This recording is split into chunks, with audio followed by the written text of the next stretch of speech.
Good morning and welcome in on your Wednesday. Dan Hardenbrook, glad to have you along as we take a look at your latest local news from around the region. It is your Newberry News Update on M123 FM. Your Wednesday morning news headlines brought to you by your three-time award-winning local newspaper of the year. It's the Newberry News. Let's check out this week's front page headlines. Learn about the science of maple syrup, what students are doing with it at Tequamanon area schools. Engadine is gearing up for its annual Old Iron Show this weekend. You can donate supplies for TAS students as they get ready to head back to school. Engadine Consolidated raising money for a brand new digital sign. You can tour schoolie buses at the Loose West Mackinac County Fairgrounds this weekend and get details on the upcoming open house at the new DNR Customer Service Center in Newberry. Those stories and more available inside this week's edition of your award-winning Newberry News. It's available now. In your latest local news this morning, the Seney National Wildlife Refuge is gearing up for one of its largest events of the year. Lunapalooza makes its return Friday, August 22nd. The program is presented by the Friends of the Seney National Wildlife Refuge. Take place at the Erickson Center for the Arts in Curtis. The Lunapalooza celebration will cap off the day's activities with a special event from 6:30 until 8:30 on Friday night, August 22nd. It'll be held at the Erickson Center for the Arts main building as they come together to celebrate the Seney National Wildlife Refuge's 90th birthday. The Lunapalooza celebration will feature complimentary appetizers, cash bar, a silent auction, Loon Jeopardy, and fun activities. That event will be open to Friends of the Seney National Wildlife Refuge members and their guests throughout the day. Several great programs and presentations taking place. Lunapalooza lectures will run from 2 until 6 p.m. at the Pine Performance Center. You can get a full rundown of presentations and schedules by checking out today's latest edition of the Newberry News. If you want more information on Lunapalooza 2025, you can RSVP at friendsofseney.org/Lunapalooza 2025.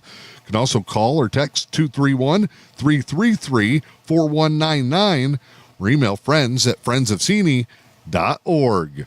That's Lunapalooza 2025 coming to the Erickson Center for the Arts Friday, August 22nd.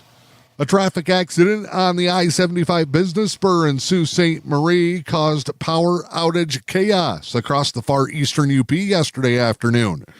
Shortly after noon, an accident took place that knocked out power to over 2,000, mainly in Sault Ste. Marie and St. Ignace. Cloverland Electric reported that up to 2,300 members were being affected by outages in Sault Ste. Marie, with another 57 in St. Ignace. To top it off, those trying to call in and get information were met with a down phone system. Cloverland said their phone system was not working, so calls were being routed to their after-hours call center. Cloverland wants to thank the community's patience while they resolved the technical matter and got outages restored. It was just over 2 hours before services were back on.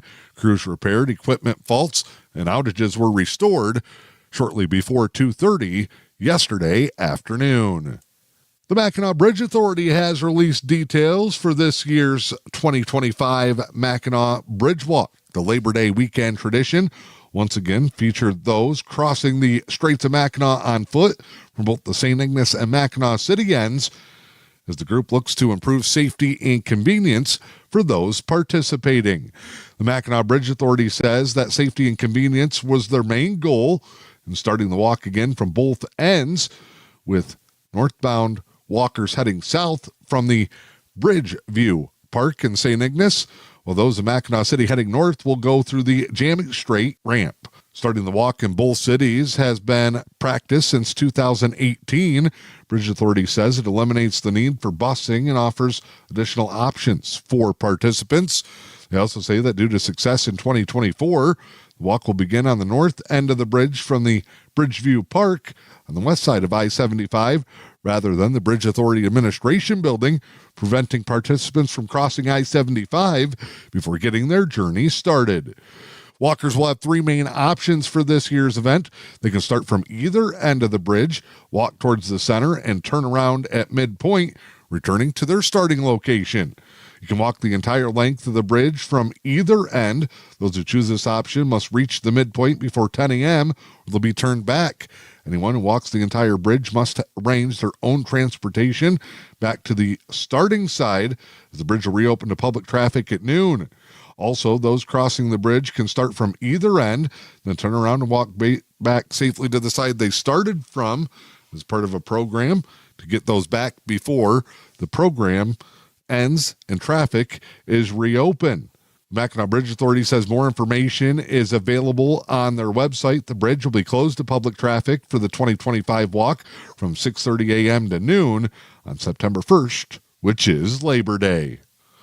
The Michigan Department of Health and Human Services is announcing that access could soon be increased for many of Michigan's residents in need. As part of its continuing efforts to increase access to behavioral health services in Michigan, the Michigan Department of Health and Human Services now offering a stipend program to student interns who enroll in accredited behavioral health bachelor's or master degree programs. The Behavioral Health Internship Stipend Program provides up to $15,000 for students who've obtained a qualifying unpaid internship. The fees will help cover costs such as tuition, fees and books, and living expenses. Students pursuing degrees resulting in any of the behavioral health professions marked as eligible, including family and marriage therapists, behavior analysts, social workers, professional counselors, or psychologists.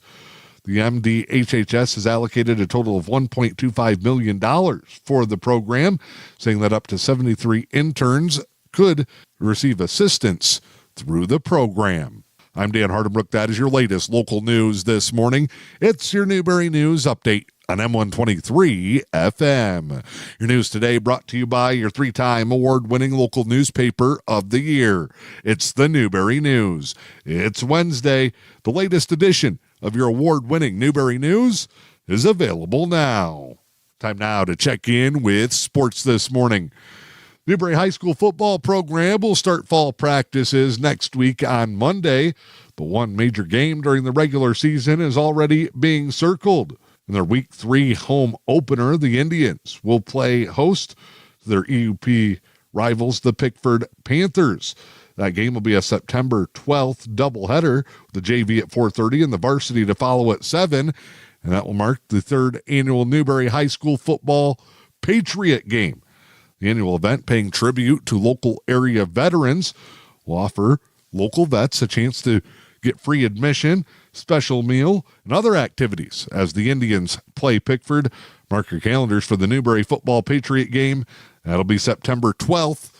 JV 4:30, varsity to follow. Tigers take a loss against the Minnesota Twins, falling 6-3. Chris Paddock forgot what team he was on. Recently traded from the Twins.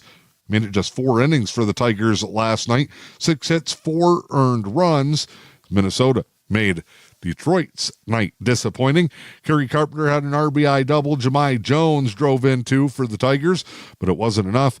Still, Detroit first place in the AL Central at 66-49.